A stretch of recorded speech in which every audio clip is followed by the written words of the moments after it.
To set foot in the Roman Colosseum, the Taj Mahal, Machu Picchu, or the Forbidden City, or any of the other 1,117 UNESCO World Heritage Sites, is to get an immersive, visceral lesson in human history. It's the sort of experience that even the most descriptive, evocative textbook or documentary could never fully conjure. These sites, there's so many stories. I learn so much when I get to travel to these places. I think the more people learn about these places and care about them, we're ensuring that they'll be around for future generations. The world is changing fast, and every day, project professionals are turning ideas into reality, delivering value to their organizations and society as a whole.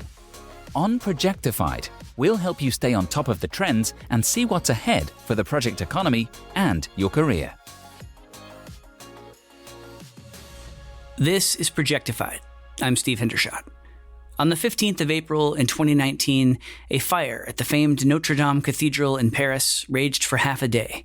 The landmark structure, completed in the 14th century, site of Napoleon's coronation and the home of a prominent fictitious hunchback, was severely damaged, and immediately French officials announced a major restoration project. The first year of that undertaking has focused on setting the table, clearing away scaffolding, and verifying that Notre Dame retains the fundamental structural soundness required for restoration. That work is ongoing, despite a brief pause during the COVID-19 crisis.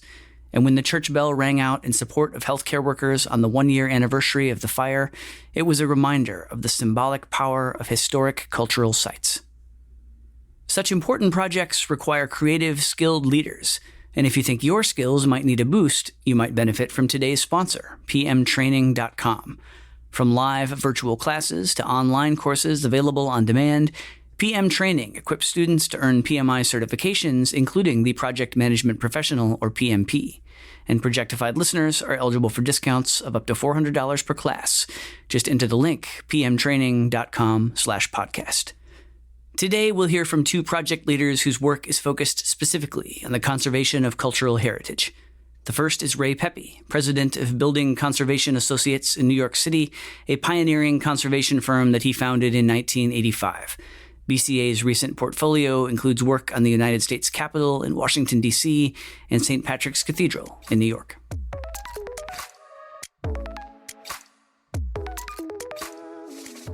Some cultural artifacts essentially live behind glass and are as shielded from wear and tear as we can make them. In other cases, such as your project at St. Patrick's Cathedral in New York City, you're working to preserve the building's cultural and historical significance, but it also continues to serve an ongoing daily purpose. So how do you juggle the priorities of preserving the essence of a building's historical character and setting it up for the future, while also ensuring it can perform its modern day-to-day function? If it's a building that is an occupied building or a building that the public goes in and out of, we have to take extreme precautions about how people will interact with the building. So for instance, if there's wood paneling or decorative plaster or paint near the entrance of the building, that becomes a very big concern because there'll be a lot of contact with the public, which would inevitably cause, some erosion or soiling of the surface.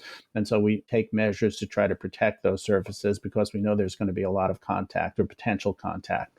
People leaning against the wall, they inevitably put their foot back against the wall. And so we know that's going to happen. And so we build into our design and specifications protocols to alleviate that or mitigate any kind of effect of overusage.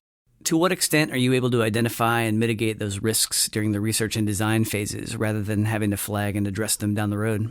Well, it depends on what the schedule is. It seems like every project that we've ever done has an accelerated schedule. I can't think of a time when we've asked a client, so how much time do we have to do this? And they say, oh, just take your time. We've got plenty of time. The normal answer is we're ready to go. We want to get started right away, and we want to finish as soon as possible. So often there's a limited amount of time to actually do the research and to do the study. And sometimes we're fast tracking the design with doing the research, which can be a challenge, but it's a common practice. The technical issues, I think we can solve many of those technical issues while we're doing the design. But the one thing that we can't really do in parallel so well is the historic research. This is a subject that many owners fail to recognize the significance of. for any kind of restoration or conservation of a cultural property, knowing the changes of that building over time and the alteration chronologies and conducting a significant study of the spaces is of primary importance before anybody lifts a pencil or types a key on their computer. And that is very difficult to explain to folks who aren't accustomed to the way this process actually works. But without the historic research, it's very difficult for us to make valid architectural design decisions about how a building should be altered or treated in a responsible way that reflects either the intent of the original designer or reflects what is deemed to be the moment of historical importance of the building. I've seen that treated kind of in a hybrid way from a curatorial perspective. One room will get the 1638 treatment and the next room will be 1822. That seems trickier to do building wide. Have you ever tried to do things like that, or is there ever a call for it? Well, in a house museum, that may be perfectly legitimate. However, it gets more complicated and somewhat more interesting on a building. We'll take St. Patrick's Cathedral because you brought it up. This is a building that was started in 1858. It was interrupted by the Civil War, which caused some design changes to the building. So, for instance, if you look at James Renwick's drawings, he was the original architect for St. Patrick's Cathedral, you'll notice that he designed flying buttresses on the building. But if you look at the building today, there are no flying buttresses. And the reason for that is the Civil War. When the building resumed after the Civil War, there were less funds to construct the building. They had only gotten up 18 feet. And so Renwick had to change the materials of construction. The vaulting of the roof was no longer stone, it was plaster. The walls were no longer marble, they were a cementitious precast material. And so he lightened the entire load and the stress on the outer walls and eliminated the flying buttresses. That was one thing. We're certainly not going to restore the building back with flying buttresses. It was never built with flying buttresses. But you have to understand the historical evolution of the building to really appreciate facts like that. So in the course of the building evolving and changing over time and deteriorating, parts of it were removed. And not only were they removed, the molding profiles are different around the entrances. When we studied the building, we were confronted with making a decision about reversing some of those changes or not. Now, obviously, there are costs associated with doing that. We studied it. The cardinal asked us to give him the information about it. We did determine what changes occurred, but at the end of the day, it was concluded that the changes that have occurred on that building have become known to the world as St. Patrick's Cathedral today. And they're just as important as the original components were. And so it was decided not to reverse many of those changes and that we would essentially conserve or repair the building instead of spending money on decorative elements that were stripped off 100 years ago. How do you see conservation practice changing over the next few years? Well, I see the importance of sustainable architecture to be a dominant force. Historic preservation, by its very nature, is a sustainable action because we are not demolishing a building, we're keeping it. The embodied energy of a building that exists is maintained and is preserved. That's all really good.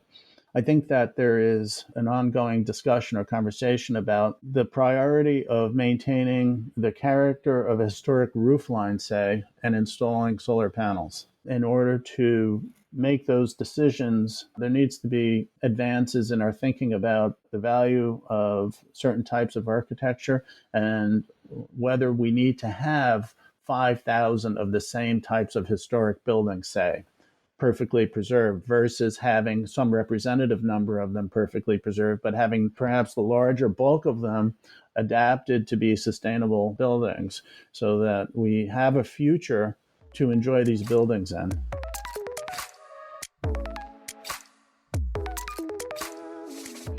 At the top of the episode, I mentioned how magical it is to experience cultural heritage sites in the flesh. Well, I believe that's true, but I also have a confession to make. I've only been to one of the 4 places I mentioned. I know about the others because of the ways that they have been documented and described, a process that began centuries ago with books and travelogues and that continues today with really extraordinary and detailed digital tools. One of the companies undertaking that work globally is CyArk, short for Cyber Archive, based in Oakland, California, USA. CyArk is a nonprofit organization that teams up with the groups around the world managing cultural heritage sites in their areas, and it trains those local teams to use 3D scanners, traditional photography, and even drones to digitally document these sites. Projectified's Hannah Schmidt spoke with Kacey Hadick, the director of project development at CyArk, about how these local teams are using this technology to manage sites day to day and also to plan for the future. What are some of the challenges you face when you're working to document cultural heritage sites? Really what we find is that no matter how much planning we do, once we get in the field, we find out all of these things that people forgot to maybe send in an email. For example, when we work on Buddhist temples in Myanmar, we didn't realize that we couldn't wear shoes in the buildings. And so when we're working on the roof of the structures, we had to be barefoot, moving all this equipment around. And that's fine if it's a cool morning, but in the hot of the Myanmar sun, that was challenging. So we had to figure out ways to effectively move the equipment around the site to do the documentation work. So there has to be some on-site problem solving when these things come up. Yeah, most definitely. And so really what helps us is, since we've identified these local groups, they can kind of help us navigate these issues. Always CyArk is working with local teams. We not only do these documentation projects, but every project that we do is accompanied by these capacity building workshops. In these workshops, we're kind of sharing the ways that digital tools can be used to solve problems, but there's a lot of listening too. So we're trying to understand what issues that the sites are facing, and then we're sharing the ways that we know that these digital tools can be used to respond to these problems. One of your recent projects was in Rapa Nui, also known as Easter Island. You've been to the island a couple of times. How was the project launched?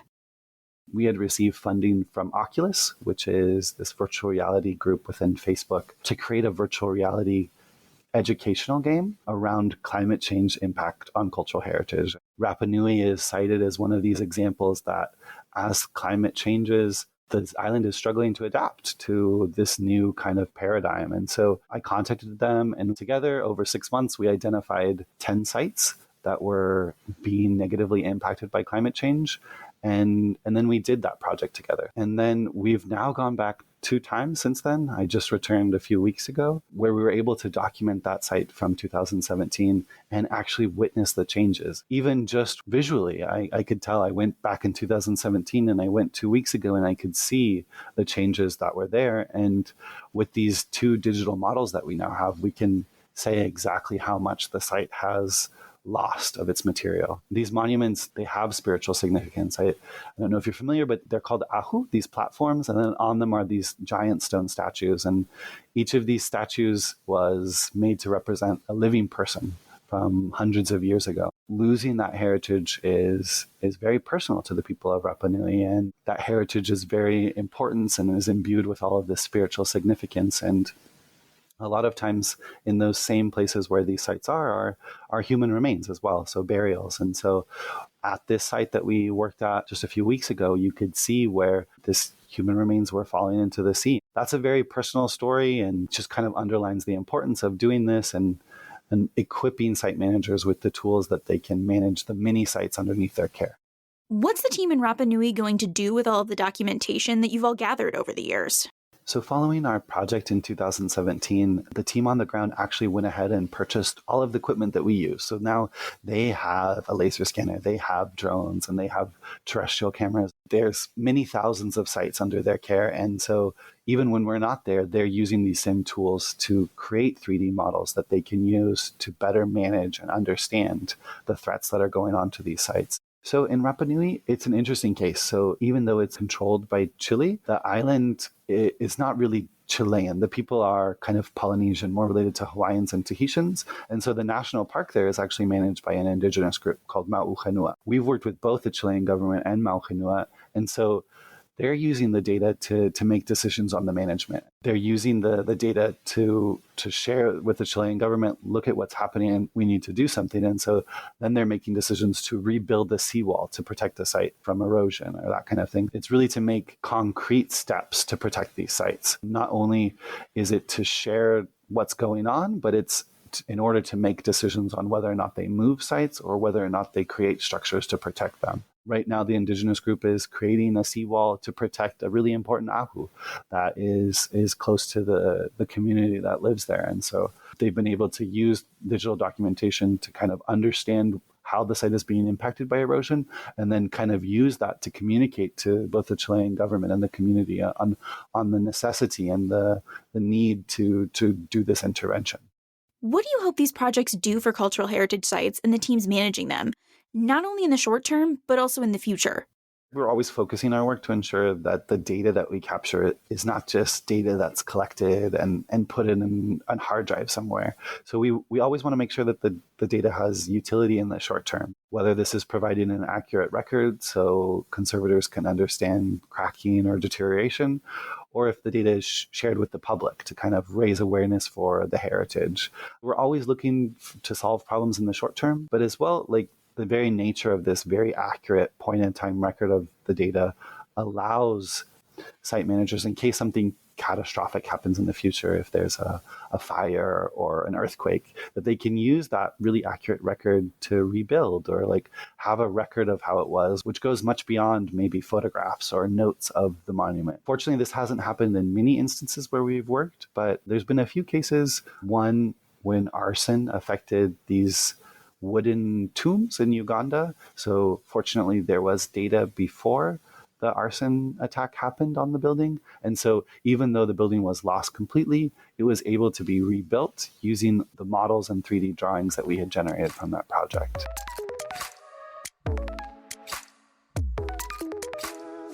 The steady march of time isn't always kind to cultural heritage sites. But one thing the years have given us is an opportunity to learn, experiment, and refine the way teams approach preservation and conservation projects. That, along with new technology that helps us better share these special places with people who aren't able to visit in person, amounts to a pretty important service to humankind. Our thanks again to this episode's sponsor, pmtraining.com. From live virtual classes to online courses available on demand, PM Training equips students to earn PMI certifications, including the Project Management Professional, or PMP. Projectified listeners are eligible for discounts of up to $400 per class. Just enter the link, pmtraining.com/podcast. Thanks for listening to Projectified. If you like what you heard, please subscribe to the show and leave a rating or review. We'd love your feedback. To hear more episodes of Projectified, visit Apple Podcasts, Google Play Music, Stitcher, Spotify, or SoundCloud, or head to pmi.org/podcast.